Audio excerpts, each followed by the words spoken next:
સત્યમેવ જયતે સત્યમેવ જયતે સત્યમેવ જયતે।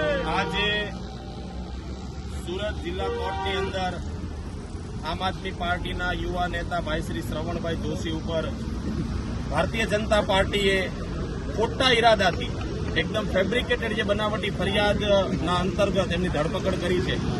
એ ધરપકડની અંદર આજે કોર્ટમાં શ્રવણભાઈ અને સંપતભાઈ એમના વકીલ તરીકે આમ આદમી પાર્ટીની લીગલ ટીમમાંથી અમારા પ્રદેશના ઉપાધ્યક્ષ એવા ભાઈ શ્રી વિલાસભાઈ, અમારા કિરણભાઈ સોનકુસરે, અમારા દીપકભાઈ કોકાસ, રજનીભાઈ પાચાણી, અશ્વિનભાઈ સુતરિયા સહિત તમામ લીગલના મીડિયા સાથી મિત્રો હાજર હતા અને ખૂબ ધારદાર રજૂઆતના અંતે આજે માનનીય કોર્ટે શ્રવણભાઈના રિમાન્ડ નામંજૂર કર્યા છે। આ પહેલી જીત છે।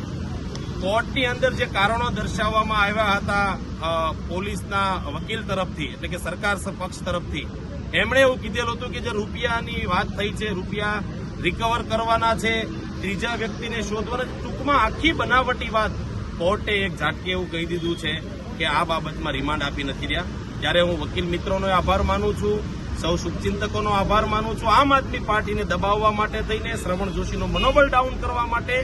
કારણ કે ગોડાદરા લિંબાયત અને આ વિસ્તાર જે બધો છે લિંબાયત વિસ્તાર, એમાં વર્ષોથી ભાજપ જે ગેરકાયદેસરની પ્રવૃત્તિ ચલાવી રહ્યું છે એમને જો કોઈ ઉજાગર કરી રહ્યું તો શ્રવણ જોશી કરી રહ્યા છે અને લડી રહ્યા છે। ત્યારે એ આખી જે ગેરકાયદેસર પ્રવૃત્તિને એક્સપોઝ કરવાનું કામ કરે છે, એનાથી આમ આદમી પાર્ટીનો વ્યાપ વધી રહ્યો છે વિસ્તારમાં। આથી આમ આદમી પાર્ટીની વધતી લોકપ્રિયતાને ઘટાડવા માટે થઈને શ્રવણ જોશીને બદનામ કરવા અને એમને ડરાવવા માટે ખોટી ફરિયાદ દાખલ થઈ અને અંતે એમાં આજે રિમાન્ડ નામંજૂર કર્યા છે અને એમને જ્યુડિશિયલ કસ્ટડીમાં મોકલવામાં આવ્યું। હું મારા એડવોકેટ સાથી મિત્રને વાત કરીશ કે એમને પોતાની વાત રજૂ કરી। હું એડવોકેટ વિલાસ પાટીલ, આમ આદમી પાર્ટી લીગલ સેલ જોઉં છું।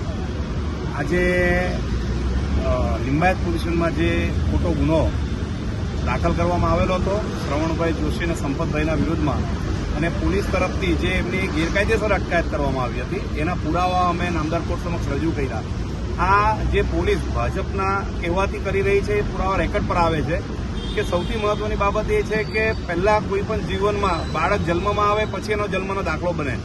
આમાં એવું જોવામાં આવી રહ્યું છે કે પહેલા તો આમ લોકોની ધરપકડ બપોરે કરી લેવામાં આવી છે અને રાતના મોડેથી ફરિયાદ દાખલ કરવામાં આવી છે અને ધરપકડ કરવાનું લિંબાયત પોલીસ સ્ટેશનની હદ હોવા છતાં એસઓજી પોલીસ તરફથી જે શ્રવણભાઈ અને સંપતભાઈને લઈ જઈને એમની જોડે જે ખોટી રીતે મારામારીને એમને જે ત્રાસ ગુજારવામાં આવેલો છે એ બાબત પર નામદાર કોર્ટમાં ફરિયાદ કરવામાં આવી, એમની સારવાર કરવામાં આવી છે અને જે રેકર્ડ પર આવેલું છે મેડિકલ સર્ટિફિકેટ ને બધું, એ બાબતમાં પણ અમે ભવિષ્યમાં જે બી પોલીસ કર્મચારીઓ તરફથી આજે ખોટું કૃત્ય કરવામાં આવેલું છે તેની પણ ફરિયાદ, ખાનગી ફરિયાદ આપી રહ્યા છે અને નામદાર કોર્ટ સમક્ષ પણ શ્રવણભાઈએ ફરિયાદ આપેલી છે।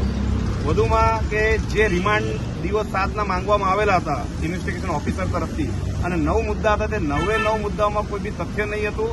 ફરિયાદ અને રિમાન્ડના મુદ્દા અને હકીકત આખું કોન્ટ્રાડિક્શન છે, આખું બોગસ દેખીતી રીતે દેખાઈ આવે છે, જેથી નામદાર કોર્ટે જે 7 દિવસના પોલીસ તરફથી માંગવામાં આવેલા રિમાન્ડ હતા એ નામંજૂર કર્યા છે અને હાલમાં મોડું થઈ ગયું તો જ્યુડિશિયલ કસ્ટડીમાં લેવામાં આવેલા છે અને આવતીકાલે એમની જામીન અરજી પર સુનાવણી છે।